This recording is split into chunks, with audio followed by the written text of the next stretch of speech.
ایک تو یہ پتہ چلا کہ تقریر عمل کی نیت سے سننی چاہیے. عمل اگر ہم ایک بات پہ بھی کرنا شروع کر دیں پوری زندگی میں بہار آ جائے گی. تو کہتے ہیں دلنی علی عمل، اللہ کے رسول مجھے آپ عمل بتا دیں کہ میں وہ عمل کروں اور سیدھا جنت میں چلا جاؤں. آپ نے فرمایا ہاں. آپ وہ عمل کیا ہے؟ اس نے سوال کس کا کیا تھا؟ عمل کا. یاد رکھنا سوال کس کا تھا؟ عمل کا، کہ مجھے ایسا عمل بتاؤ کہ میں عمل کروں اور جنت میں چلا جاؤں. سوال عمل کا ہے لیکن پیغمبر کا جواب سننا ہے.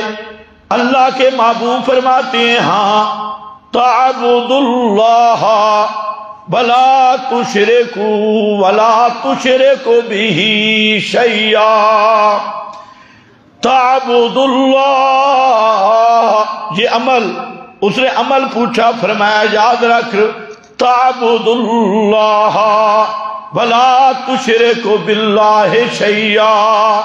عمل بعد میں ہوں گے لیکن پہلا مسئلہ ذہن میں رکھ لے جو عملوں کی بنیاد ہے کہ عبادت صرف اللہ کی کرنی ہے اور اللہ کے ساتھ کسی چیز کو شریک نہیں کرنا. عمل بعد میں بتاؤں گا لیکن عمل سے پہلے ذرا عمل کی شرط تو سن لینا. وہ شرط یہ ہے تعبد اللہ، عبادتیں اور پکار نظر منت منوتی یہ صرف اللہ ہی کی کرنی ہے.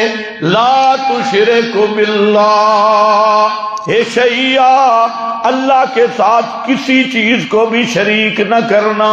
شیئن سنمن شنمن نہیں ہے، شیئن کسی نبی ولی پیر فقیر زندہ مردہ کو اللہ کے ساتھ شریک نہیں کرنا.